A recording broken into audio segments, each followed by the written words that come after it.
Hello, Mama. Welcome to Reaching Abundance. I'm so honored to have you back with me this week. I'm on a mission to bring conversations around where motherhood, money, and mindset intersect to the surface, because having an abundant life isn't just about being successful with money. It's about processing emotions healthily, ensuring our children grow up with the skills they need to be successful in their own lives, maintaining healthy relationships with our spouses and our friends, having routines and systems in place that support the lifestyle we want, and enjoying this life we're living. And all of that affects and is affected by our finances. I know finances have a bad rap, and there are a lot of negative emotions associated with money in general. I want to change that rhetoric together as we share our financial journeys, what went right and what went wrong, financial decisions we made because we're moms, and things we learned about ourselves along the way. Finances can be fun and exciting, and the financial journey can be a beautiful self-discovery process we enjoy with our families and each other. So today, I want to offer you a free download. It's a picture of a jar of gumballs that you and your family get to color together as you achieve your financial goals. You set a savings or debt payoff goal, divide by the number of gumballs in the jar, and then every time you make a payment or a savings deposit toward this goal, you and the kids get to color in some gumballs. These are super fun to display on the refrigerator for the whole family to see and get excited about saving money, working toward a collective goal, and communicating about how money works, no matter what the goals are and no matter how big or small they may be. You're invited to download your free Gumball Goals sheet today. There's a link in the show notes for you, and print as many of these as you want or need to start your 2021 money goals off strong. Speaking of strong, today's episode is an interview with Brittney Finley. She's a vegan foodie, wellness and fitness accountability coach, a chef, mom, and co-founder of Mad Meals Co., where she and her partner provide fitness coaching services and pre-made healthy meals on order.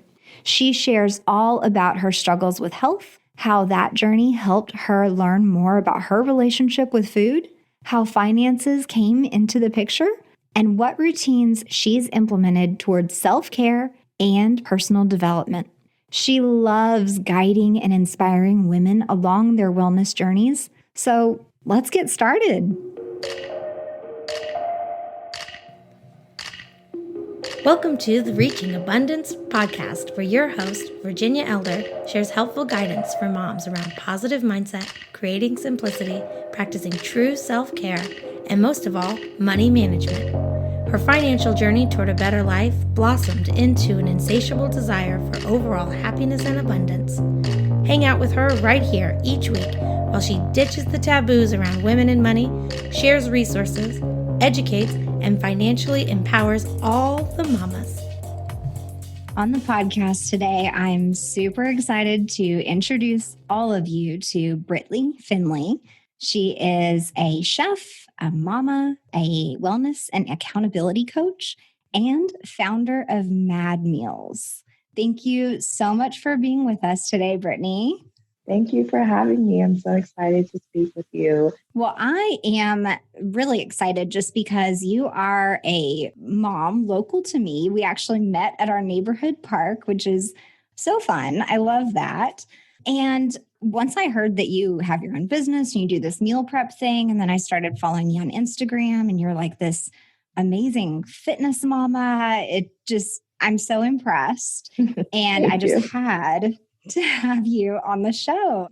So let's get right down to it. How did you get here? What made you start Mad Meals? And you had a little bit of a fitness journey along the way. So share that with us. Yeah, so after I had my son almost 6 years ago, I was having a really hard time just digesting food. At that point in my life, I had always worked out. I played sports growing up and had a very active lifestyle, my husband and I.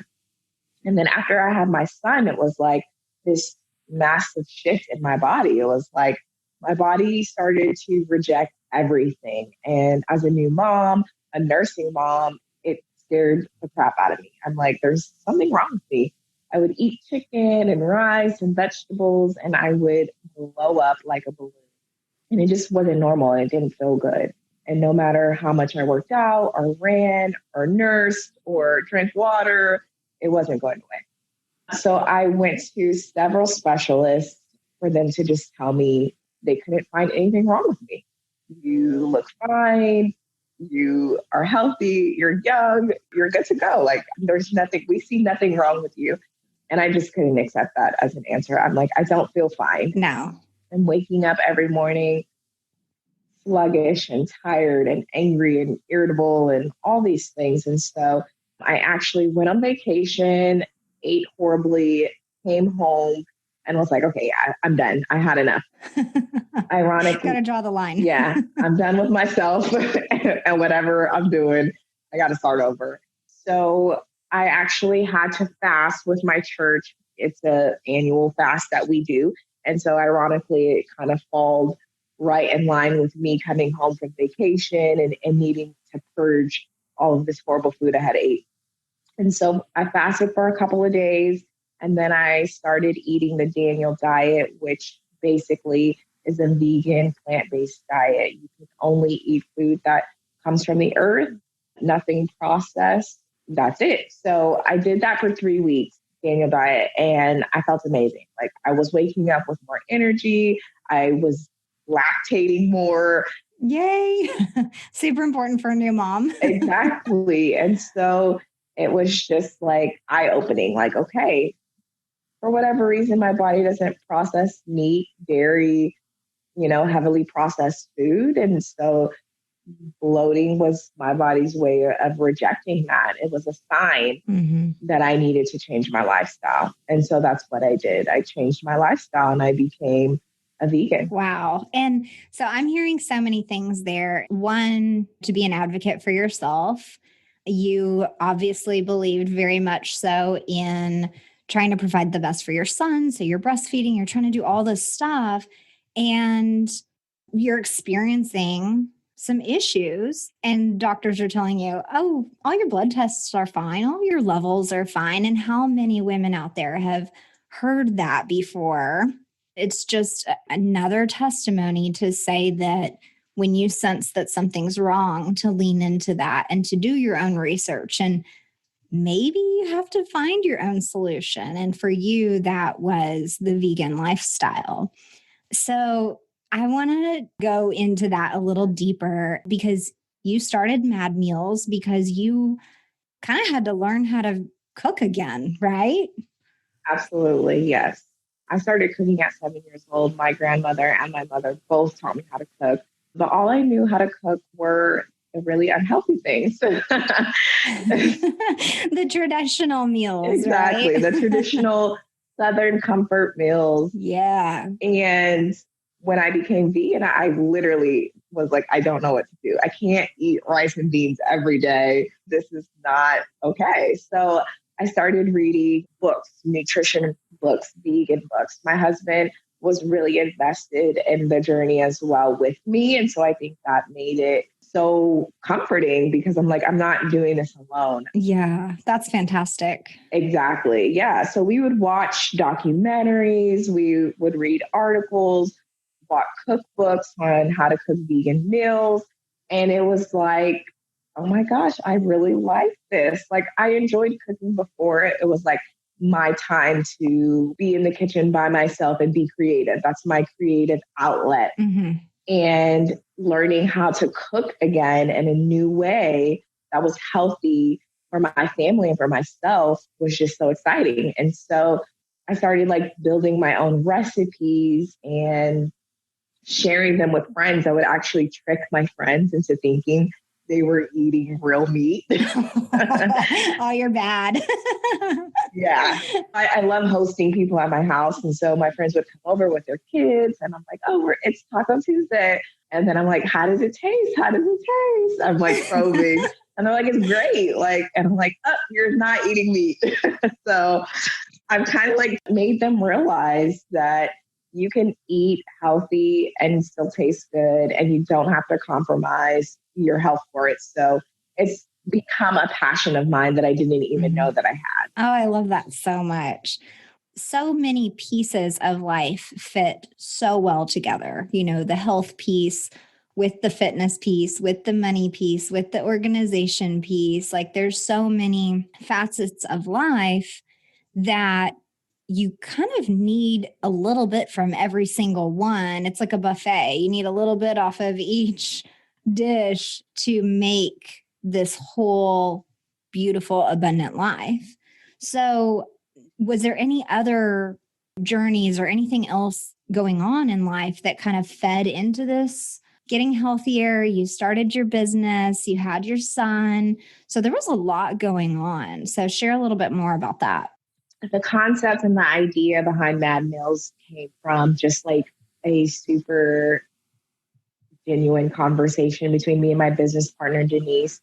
We were literally in the kitchen meal prepping for ourselves. We work out together and she's one of my accountability partners. And so it was just this idea like, well, what if we did this for other people? Because that's the struggle, trying to figure out what I can eat, what can I eat. We try to prioritize in our lives because we're so busy. If I work out, then I'm going to eat a burger because I just worked out. So where do I find that balance? And I think at that point in my life, I had figured out how to find that balance. I had figured out if I work out, what are the nutrients and the ingredients that I need to feel good? And I want to help other people with that as well. And yes. Denise and I came together. We started making meals and just giving them to people for free. And, you know, give us your feedback. And that's really what birthed Mad Meals. And Mad stands for making a difference. Oh. We feel like we're making a difference in people's lives by helping them, coaching them, providing them with the tools and resources they need to be healthy and successful, and not just healthy in the gym, but like it's a mind-body connection. And it starts with you making the decision that this is what I want. And so yes, that's where it came from. Mad Meals, making a difference. I love that. I had no idea. I was like, Mad Meals, that's kind of catchy. Like I didn't know what it meant though. Yeah. That's awesome. And I totally agree with that. I mean, if you talk about meal prepping or grocery shopping or your grocery list or any of that, which I do provide a lot of guidance in that area because it flows directly into a lot of household budgets. But that's the big hang up is like, well, either I don't have all the ingredients or maybe I don't know how to cook. I'm not a great cook. Mm-hmm. Or if I have all the ingredients, I don't have time to cook or the energy to cook. Like there's so many what we want to say are excuses, but they really are, you know, hangups that hold us back from being healthy, feeling like we are on top of it. There's so much that goes into that equation there. Absolutely. I definitely see that as a solution. Yeah. I mean, you don't know what you don't know. And that's one of my goals is just really to educate people. Like I had to educate myself. That's a big part of, you know, my passion. Let me ask you then, do you find that a lot of busy moms are like, oh, heck yeah, sign me up for Mad Meals? Or is it like more fitness people or like, what's your primary client? Yeah, there you go. Yeah, 90% of our clients are women. It varies. I mean, I will say a lot of our clients are fitness people, but also, yeah, we do have moms who are just like, listen, if you can just cook for me, like I can focus on the kids.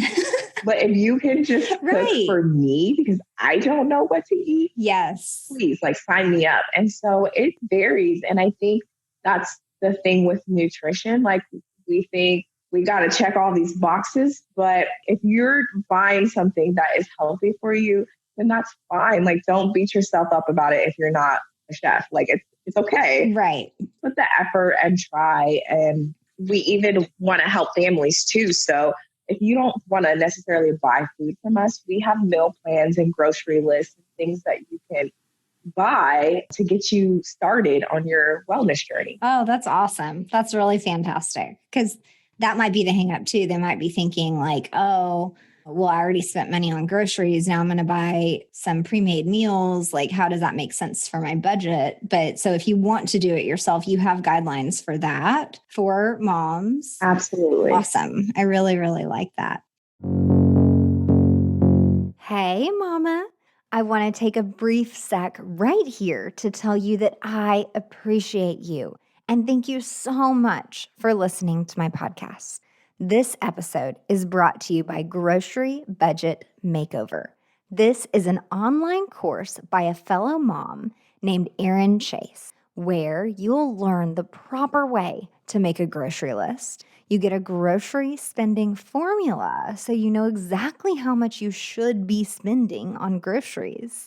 And you get to learn the exact methods she and I have used to cut our grocery bills in half. This includes things like time-saving kitchen hacks, meal planning, making your coupons stretch, and tips for online purchases and grocery pickup. Heck yeah! I've been there, where you spend hours and hundreds of dollars only to get home and figure out you, A, still have quote-unquote nothing to eat, or B, missing ingredients for a recipe. It's so frustrating. It gets better though. While I highly recommend you buy her online course, I'm going to let you in on a secret. The link in the show notes sends you to a free workshop where she'll help you stop overspending right away for free. Make sure you check out the show notes and grab this free class. Girl, you're going to love these savings. I sure do. So you shared with me that you just had a big birthday and that you have a mantra that you've been thinking about and that there's been some things on your mind. So tell me about breaking the cycle. Yes, I just turned 30. For me, it's really unlearning a lot of the behavior that I learned growing up. My mantra for 30 is just breaking the cycle of what I know. I want to cultivate a new culture around me in my life, in my family, of just like happiness, prosperity, and all these things that, not that I wasn't taught at an early age, but I really want to hone in on how do I get there and take this process like super serious. And so one of my mantras for my 30s is debt free by 33. Ooh. I shared with you before, my husband and I had credit card debt, car loans, and a part of my journey in my 20s, I took Dave Ramsey's financial peace class twice. Yeah. I made a lot of mistakes in my 20s financially, and I have this great career outside of Mad Mills. I also work in insurance full time, and then I am a business owner. So it's like I wasn't raised or taught how to manage my finances. So I made a lot of mistakes. Now that I'm in my 30s, I'm not going to make those mistakes anymore. And so the past 2 years, my husband and I sat down, we made a plan to get out of debt. We're no longer going to be slaves to the lender. And I have a plan. So it's a 5-year plan. I'm 2 years into it. And so debt free by 33 is one of my mantras as well. That is so fantastic. I am so excited to hear that. But I want to also say, like, that's part of why we have this podcast is because you're not alone. I made bad financial mistakes in my 20s as well. And when I look back, sure, positive money management techniques were not modeled well for me. And so you're not alone. Yeah. My debt-free journey really hit rock bottom and kind of started. And that's where like this fire came from at 30. That is amazing. It's crazy. You know, we're just a few years apart, but yeah, we're so aligned. It's wild. So I'm so proud of you and impressed. Oh, and I know thank some of the you. mamas listening are like cheering you on. Yes, and I'm cheering them on too. And that's a big piece of it too, is so many of these journeys, whether it's a health journey, a financial journey, an early motherhood journey, no matter what it is, we need a tribe of women around us that have either been there or who are also going through it, or who are at least compassionate and empathetic about what we're going through. And that support, not even that they actually have to help in any way, but just to be supportive is so important for us to be able to create and maintain momentum and to maintain a positive headspace through the whole thing. Because a 5-year journey, I mean, that's a long time. There's a lot that goes on in through that. Right. Yeah, ours was 3.5 years, and it was tough. Absolutely. Yeah, definitely, call upon the community when you need some encouragement. I definitely will. And I'm glad you brought that up, because we do need community. And I felt so ashamed. Like, I'm in my late 20s and I have all this debt, but my husband and I both have great careers. This makes no sense to me. I'm sacrificing all this time working and I'm getting nothing out of it. Right. And that shame of like, I can't tell my friends because it'll ruin this facade, this, idea of a lifestyle that we've created for ourselves. And after a while, I mean, it gets old. It's just like, I'm tired of being broke. I don't want to live paycheck to paycheck. So yeah, that community of people just being like, it's okay. And for me, what that looks like is my husband, my business partner, and then I also go to therapy, because we need an outlet to express ourselves. And I feel like therapy has helped me definitely mature in that area. That's amazing. Yes, 100%. The mom tribe, the husband to be on board. Therapy is huge. We definitely need a space to where we can talk through some of our concerns and childhood drama or whatever it is. And I think that's a really common thread. So many of us either weren't taught anything about money, and or money management wasn't modeled positively for us. Right. So as you've been learning and as you've taken financial peace and growing into your finances, is there anything that you've noticed as like a trigger that you're like, oh my gosh, I was doing that. I'm going to do things this way and teach my son this so that he doesn't make the same mistake. And so there again, I feel like that aligns with that whole break the cycle phrase. Absolutely. So I'm a very impulsive person when it comes to spending money. And again, you're not alone. Yeah. And I know where it stems from. My mom was very impulsive when she, was stressed or not feeling great. She would go and buy something for herself as a pick-me-up.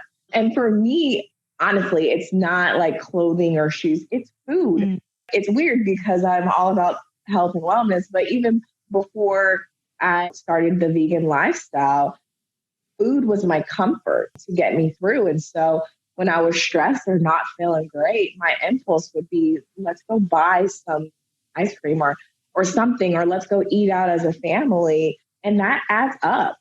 So for me now, breaking the cycle, we're on a very strict grocery budget. I do allow myself impulses, but I have a budget for that. So I have a personal budget. And if I have an impulse, it has to come out of my personal budget.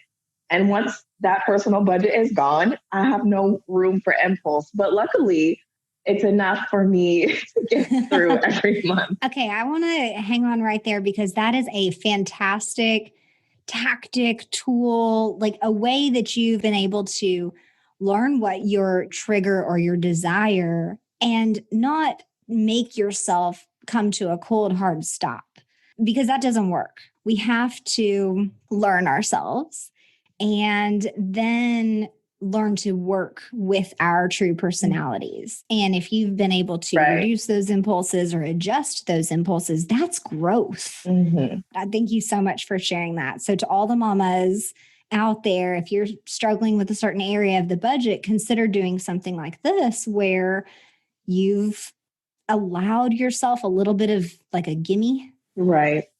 And you're allowed to use that until it's gone. And that's a way that you don't have to feel deprived, even though you are setting new limits for yourself.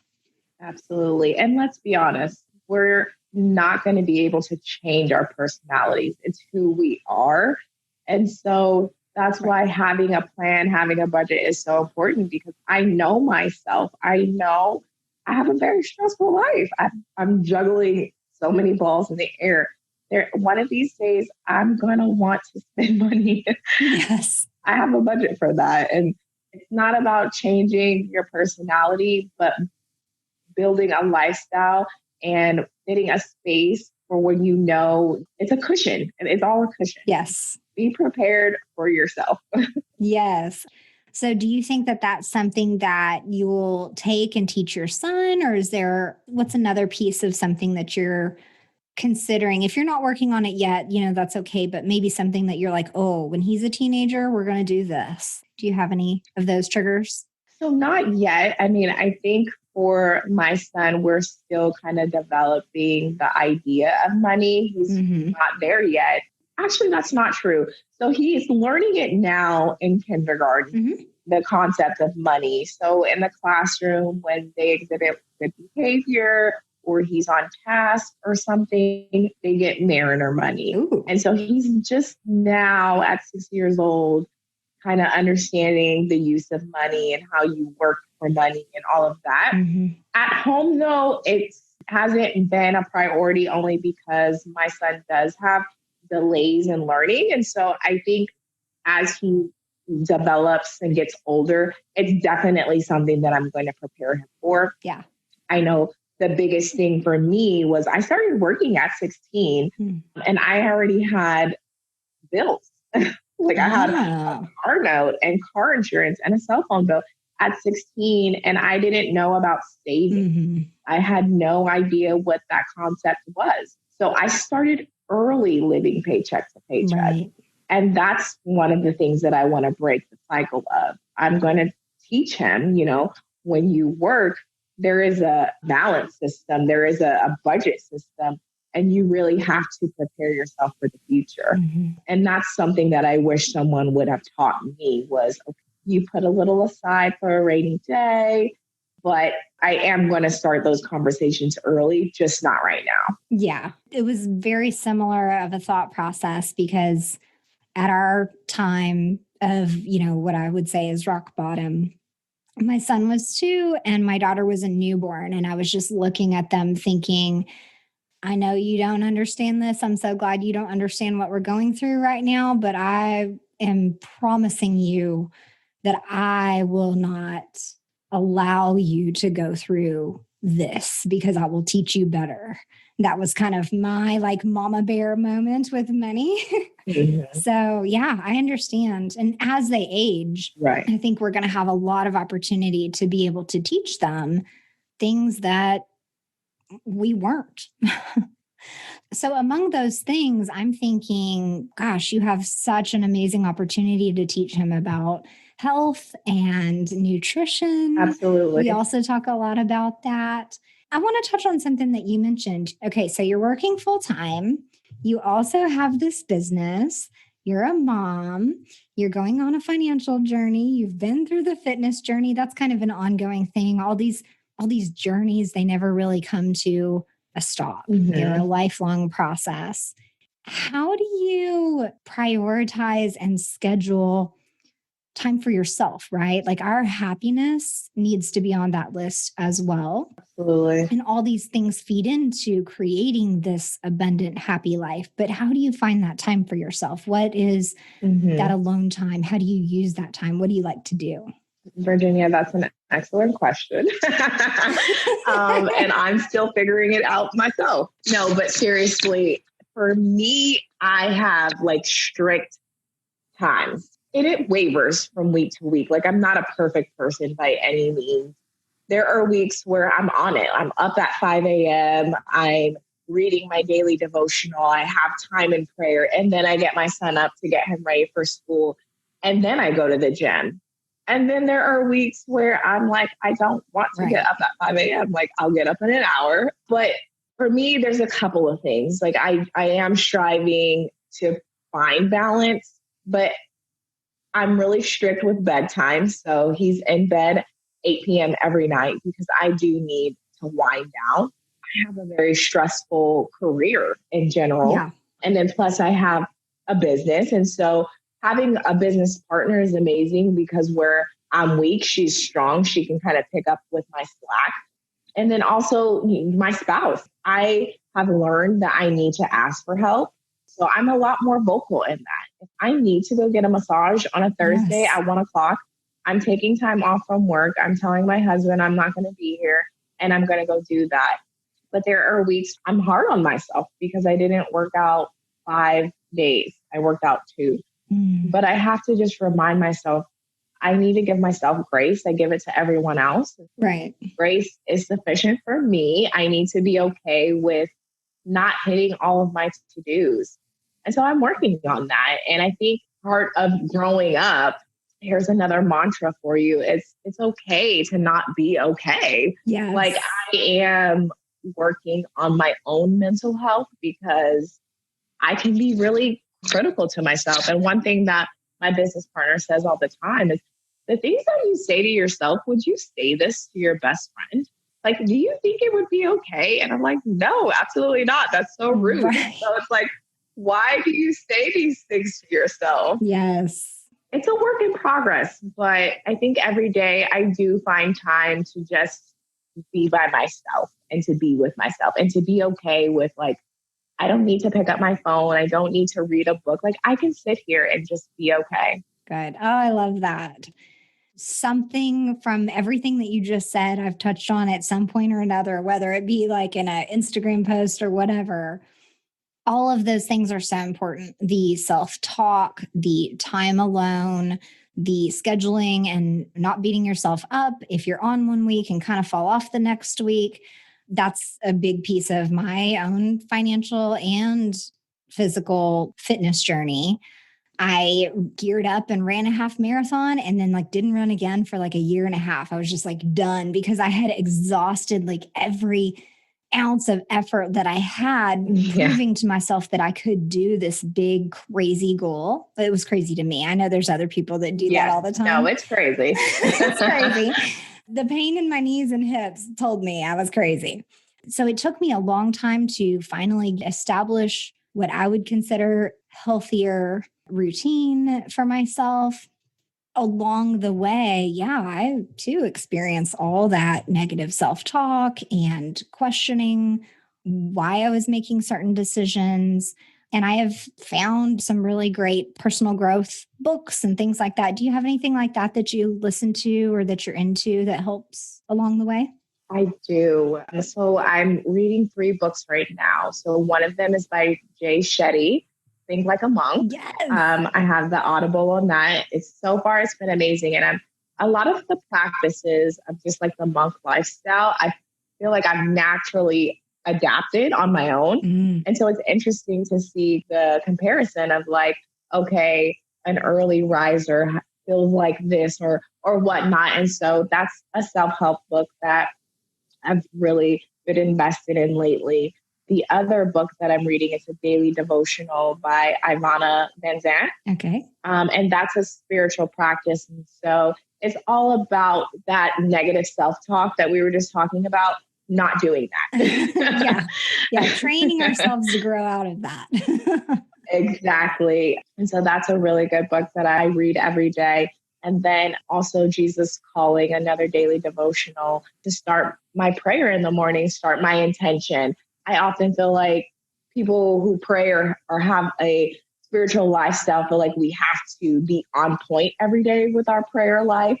And I'm just like, sometimes I don't know what to pray for. And so I love Jesus Calling because it helps you set that intention and it gives you something to pray for. And it's like one less thing I have to think about, but I can be grateful for.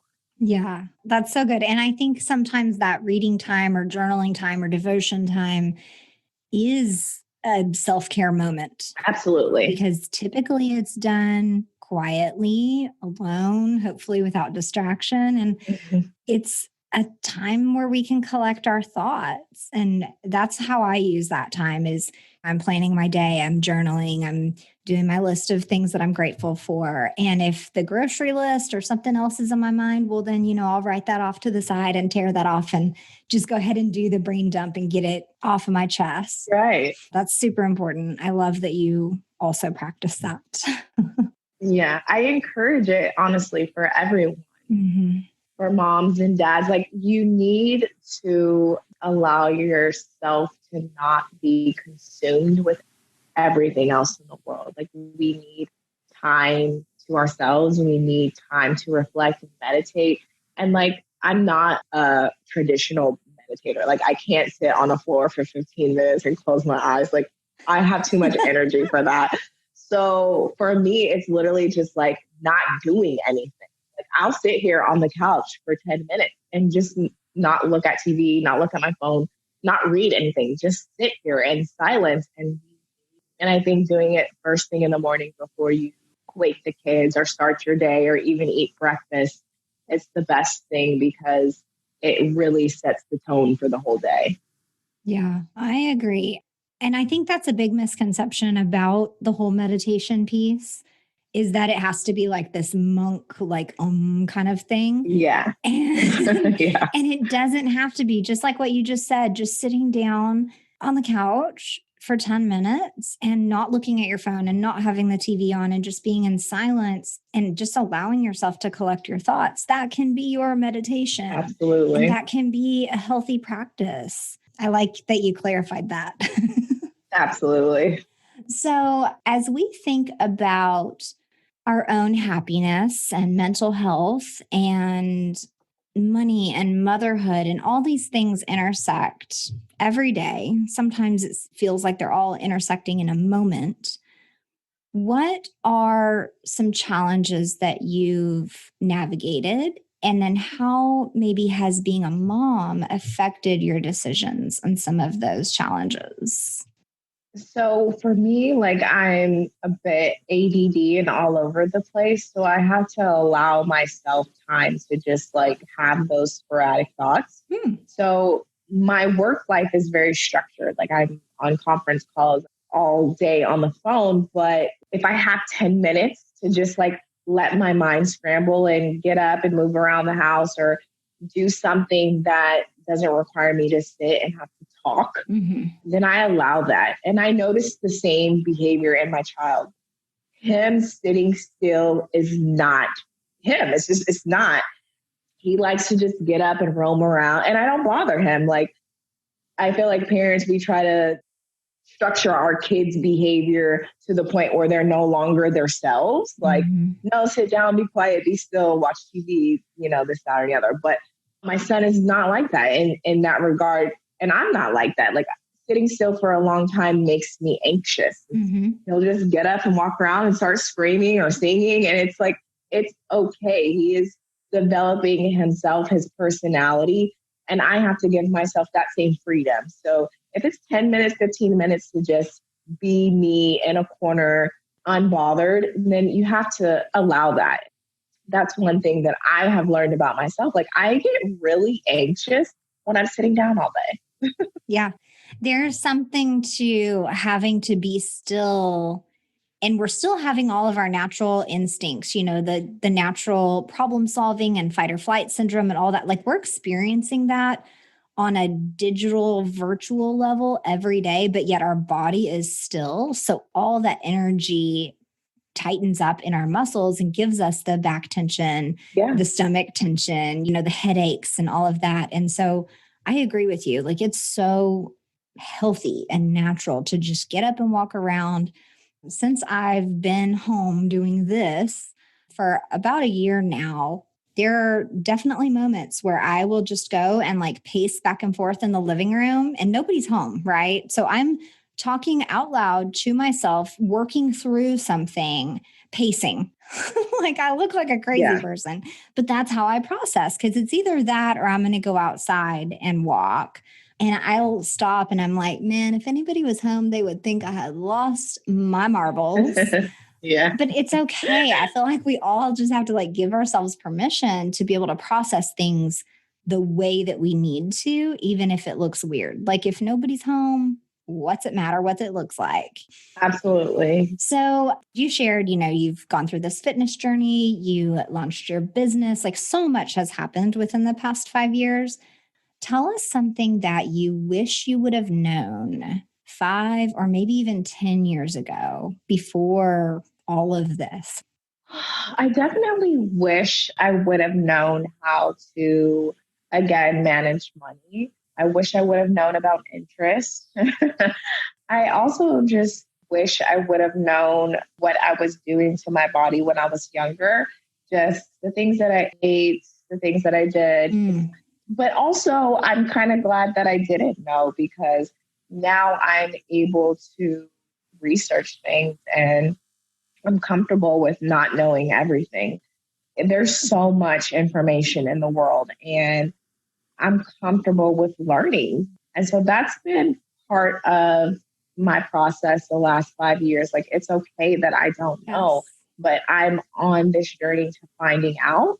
And once I get there, I'm not making this mistake again. And so I think that's the most important thing. It's like, yeah, I didn't know, but for me now, as I get older and I am aware, I definitely try not to make the same mistake over and over again. And if I do, it's okay. I give myself permission to not be perfect. I'm not perfect. I just make a conscious decision every day to try. And if I fail on Tuesday, well, guess what? Tomorrow's Wednesday and I'll try again. Yeah. And I think that's probably the one thing that we moms all need more of is just realizing it's okay. You don't need to be perfect. You don't need to know everything. It's okay to be learning as we go. We need that reminder constantly. And we need more moms around us in our circle that will continue to help us remember that. I love that you shared that. Thank you. So tell everybody, where can they follow you? Where can they learn more about Mad Meals? Yeah, absolutely. My passion project, Mad Meals, you can order food online if you live in the Dallas-Fort Worth area at madmealsco.com. And then you can also follow me on Instagram. It's Brittney_the vegan. And I post a lot of workouts and vegan food and tips. So yes, follow me, Brittney_the vegan on Instagram. Yeah. And real quick, I want to highlight because we talked about veganism and then you shared but I'm not like a hater on if people aren't vegan. Like you don't have to be a vegan to be friends with me. Right. Yeah, no. So my vegan lifestyle, I don't push that on to everyone else. Yeah.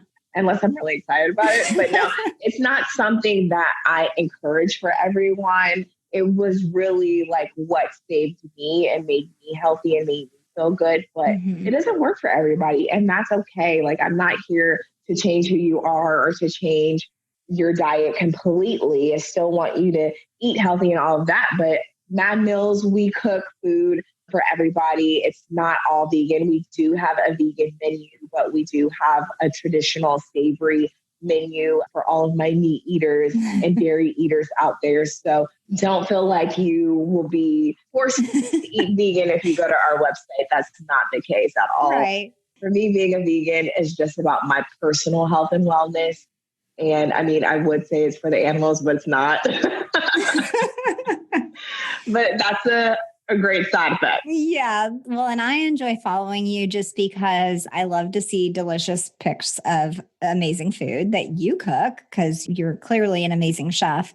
And then also just like the other day, you were doing squats with your son. Like it was just, I really enjoy some of that real, true at home parenting, entrepreneur picture. It's so real. You're doing such a great job of keeping it real.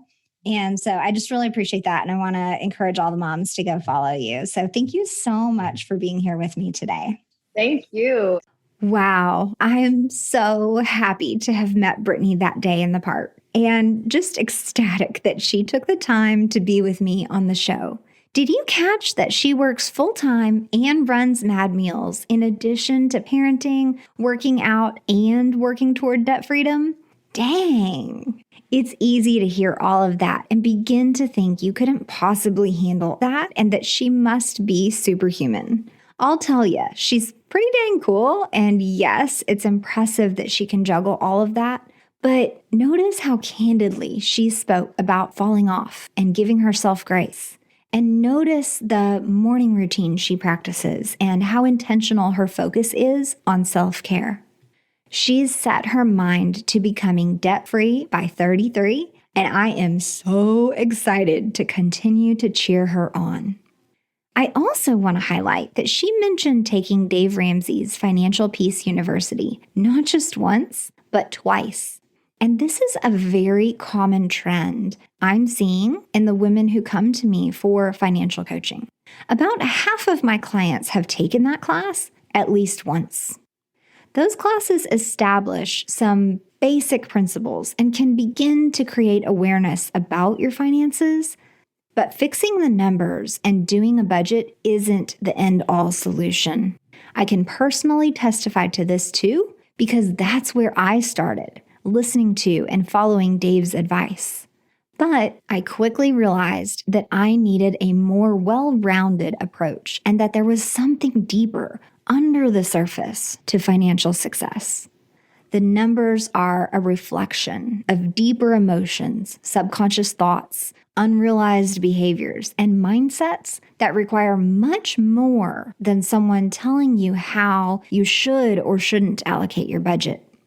When you enroll in one-on-one financial coaching with me, yes, we're going to look at the numbers. But the main thing we're doing from month to month is understanding the root of your behaviors, dissecting the thoughts and assumptions you have about spending or saving, and working through mindset blocks that keep you stuck in the paycheck to paycheck cycle, even though you make good money. I'm a financial coach for moms because I needed and searched for another mom financial coach who could help me with this stuff 6 years ago.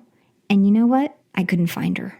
So I've become that coach that I wished for. And I'm here to help you with those emotions and fears related to where money and motherhood and mindset intersect. Basically, all the under the surface stuff that traditional money advice doesn't address.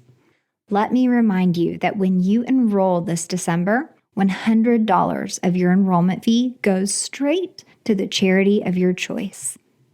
So, when you decide to invest in yourself and a brighter future for your family this Christmas, you automatically contribute to your favorite cause. There are no contracts, you pay month to month, and you can cancel whenever you want. Also, I'm lining up interviews for the podcast for 2021. So, if there is a local mom you know who you think should be on the show, I'd love to connect with her. DM me on Instagram at either Happy Healthy Abundance or at Reaching Abundance and tell me about your friend. I'm looking for women who you find interesting or inspiring and who love doing deep dives into emotions, child psychology, mindset, and how all of those things relate back for us moms to money. I especially want to hear about women from your mom tribe who you admire, who are making a positive impact on the lives of others. Every one of us has a story, and this podcast is about bringing those stories to the surface, making them less taboo, and creating a network of moms who have each other's backs. Speaking of our mom tribe, if you haven't yet joined the Facebook group, it's time. Search for Money-Minded Mamas or click through the banner on the website. This is a great opportunity to also invite fellow mamas you admire, enjoy, and care about so we can really begin to support each other well, since that's a private, non-judgmental place where all moms can participate. Again, thank you for being here with me today. This week, edge a little closer to reaching abundance by taking a step back and thinking about what you actually want to accomplish for yourself in 2021. 2020 was crazy. I truly believe that 2021 is our year. Make it the best year possible by really considering what you want and creating goals around that, whether it be a debt freedom journey or a health journey, looking forward to 2021, or even 3 years forward like Brittney is. Consider your goals and then work backward to create a plan, a self-care routine, a strategy, a ritual that you can practice that will help you stay on track for the whole year. And of course, since strategy is my middle name, feel free to reach out if you need help. Don't forget to check out the show notes at reachingabundance.com, where you'll find the links to follow Brittney, the free Gumball Goals coloring page, access to grocery budget makeover so you can start saving money right away on your healthy groceries, and of course, the summary of everything we talked about. Have a wonderful week, Mama. I look forward to talking with you again next time.